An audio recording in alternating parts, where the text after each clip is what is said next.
rate na, di ba la? Labi na gid kon ang imo nga amo. Ano gani? Mga ang ilang produkto, siupaw, siumay, mga insik, no? Pero ipangamuyo mo lang, kipot ka lang, tagugon sila sa Ginoo.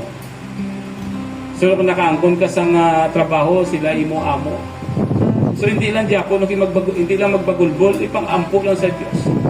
May purpose nga ara ka da. No? So maging sensitibo ka lang bala sa spiritual. Nga dirata nga wala mo obra.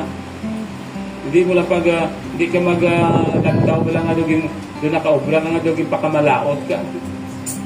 So, muna ba maging sensitibo ka?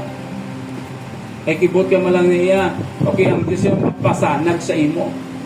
Magpasanag sa imo.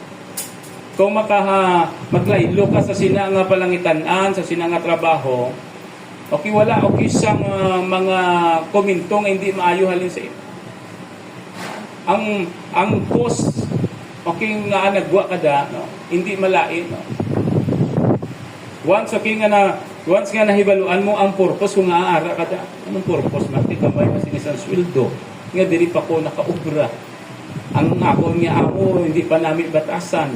Nga diri pa ko nga mo pa ning ako nga nakatuan. So gina-reverse mo wala. Kay mostly subong ya, ang ilay nga complain. Okay, ang batasan sang amo, ang ginahatag sang amo. So, bilang Christian lang taon na to, no? Kung adira ka gimbutang, no? Adira ka gimbutang, amo nang kahiginan nga imo nga naangkon. Kay may ara o kisang gusto nga ipatuman kag mahanabo sa imo kung ara kada.